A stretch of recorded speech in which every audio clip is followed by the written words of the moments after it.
So, hello everyone. Today ay gagawa tayo ng masarap na biryani. Biryani ba tawag ko?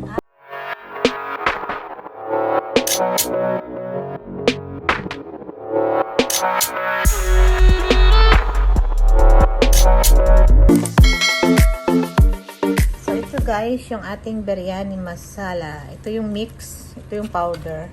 Actually, nagamit ko na to siya. So, sinabi ko kay Habi na gagawa ulit ako at ipapakain natin sa mga kasamahan niya. Tapos, i-judge nila kung masarap o hindi. So, malalaman nyo yan kung masarap dahil hihingi ako ng feedback sa kanila. Ayan. So, ayan, meron tayong whole chicken dahil si Habi pinabili ko ng mix sana na ano siya, portion. Pero binili niya ay yung puro breast lang. So, mas maganda yung may buto-buto. So, kaya ayan, binalatan ko na din siya dahil alam ko naman yung mga kakain is medyo ma-arty sila. Ayan, so ito na yung mga ingredient natin. Ayan, so, binalatan ko na siya kamatis. Meron akong ginger, garlic, chili, at sangkatutak din na, hindi, 2 peraso lang yan na onion. At ito sana yung panggisa natin, yung pure ghee ba yun? Basta yung fat ng ano yan, baka yan, alam ko. Tapos meron tayong black pepper, asin, at ito naman, i-mix natin dun sa rice. Meron tayong ayan, cinnamon, meron tayong clove yata, ayan. Meron tayong coriander. Ang coriander na to guys, ginawa ko lang yan siya. Yan, bumili ako ng coriander na ano, tapos hinidrate ko siya. Tama ba yun? Dehydrate. Ayun, tinanggal ko yung ano, basta nilagay ko sa oven, ayan. Tapos, may fennel din, maglalagay tayo ng kaunti. Basta, wala yun sa recipe. Ako lang yan, akin lang yan, ano. So, ayan na. So, imimix na natin to guys. Ayan. Actually, na-chop-chop ko na yun. Ito na lang.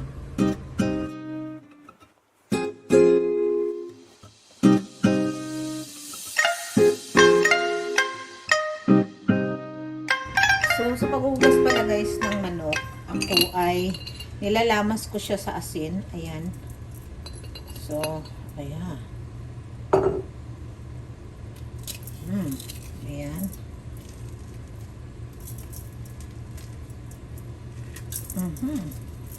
So, kailangan madami yung asin. Ayan. And then, gagawin natin ay lalamasin natin siya sa asin.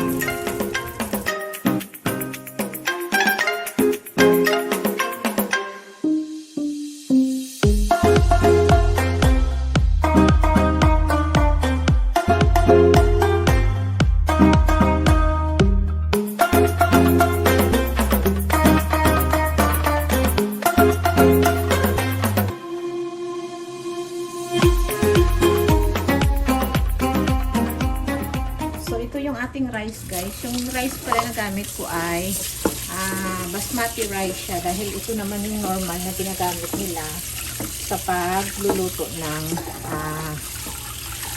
biryani. So, huhugasan ko muna siya at of course yung pinahugasan ko ay ilalagay ko siya sa mga tanim ko dito sa loob ng bahay. Ayan. So meron ako dito ano, para madali ko siyang madilig. Oh my God. Lipat natin siya dito. Tapos, idilig ko sa mga halaman. Isang beses pa. Dalawang beses may tanim na tayo dito. So, didilig ko siya. Tapos, dito rin meron. So, yan. Actually, basa pa siya dahil kadidilig ko lang ng mga ilang araw lang. So, pero magdilig tayo kahit konti. Ayan.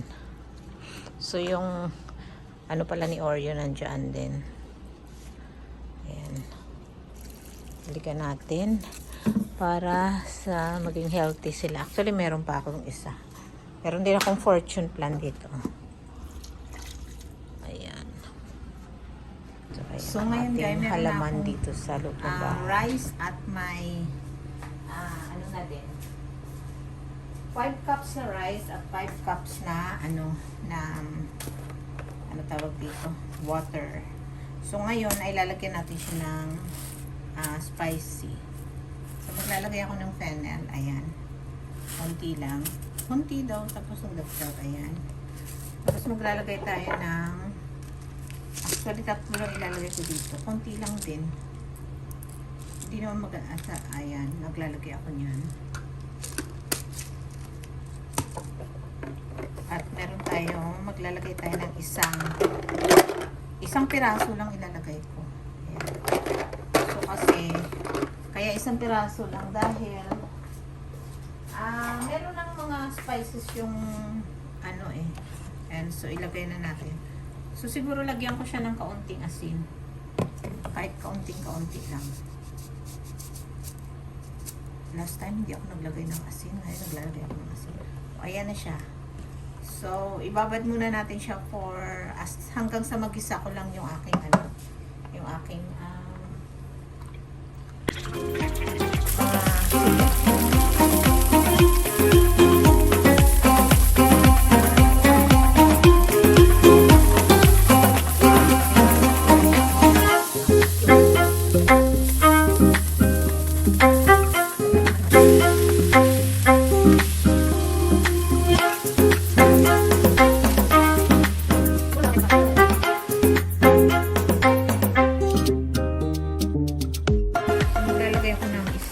tatlo muna kaya. Ayan. Dami, no? Ano pala, trivia pa yun. Sabi ni Habi sa akin, ang ibig sabihin daw ng masala ay halo or mix. So, kaya chicken masala mix. So, ngayon, pwede na nating ilagay yung chicken. So, hindi masyadong mamantika, So, ito yung chicken ko pala. So, ilalagay ko na siya. Nilagyan ko na rin yan ng kaunting asin at paminta. Ayan. So, halo-halo na natin para makaroon siya ng flavor ng masala. Ayan.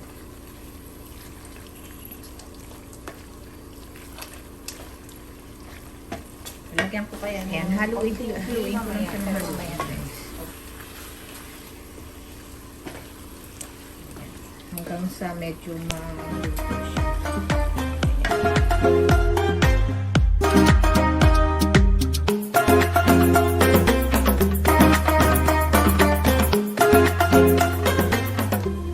So, ngayon guys, okay na siguro to. Ilalagay ko na yung rice. So, ayan.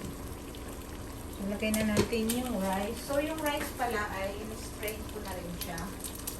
Ayan. So, ilalagay na natin yung rice, guys. Ayan. So, 5 cups yan. Ayan.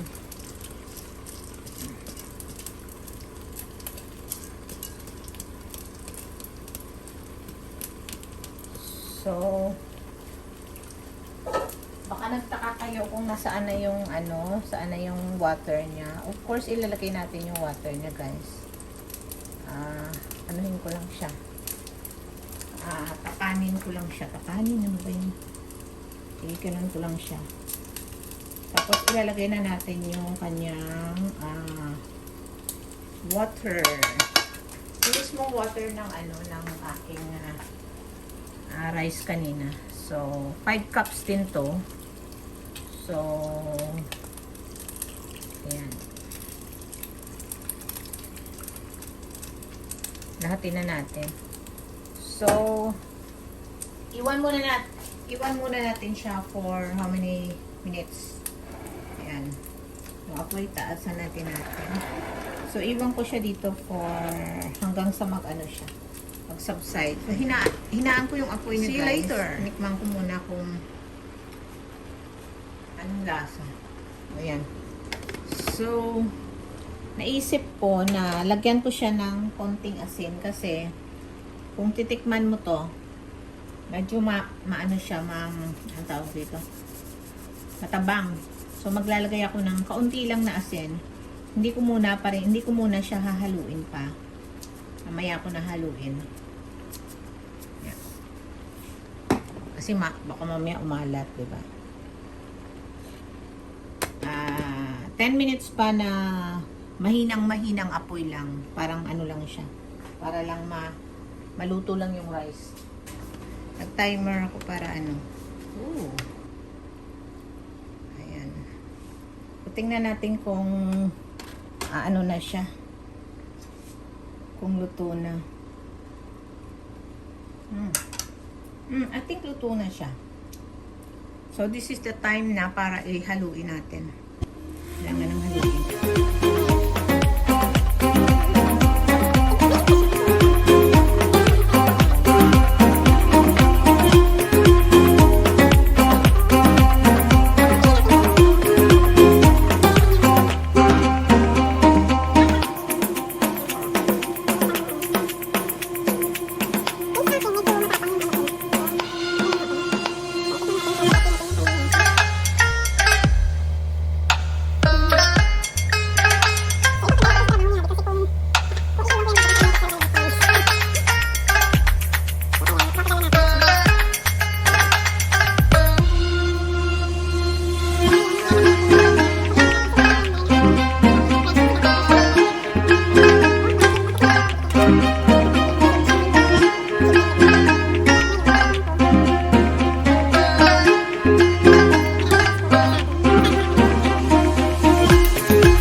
So, ayun na guys, meron tayong 4 containers dito. May isang maliit.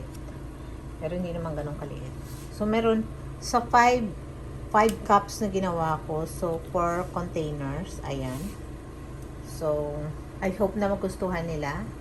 Dahil kumain na din ako. At para sa akin masarap siya. Kaya, I hope makakuha tayo ng good feedback kung masarap pa. Kung pwede na akong tumira sa India. Ayan, kasi marunong na akong gumawa ng biryani masala. Ayan, so ito yung mix na ginamit ko pala guys.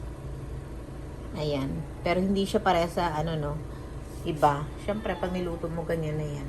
Ayan. So, hanggang dito na lang yung ating vlog guys. Thank you for watching and don't forget to subscribe, like, and share. Bye!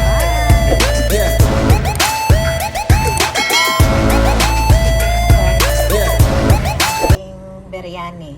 So, ready to distribute na yan bukas kung sino yung may gustong kumain yan. Yan.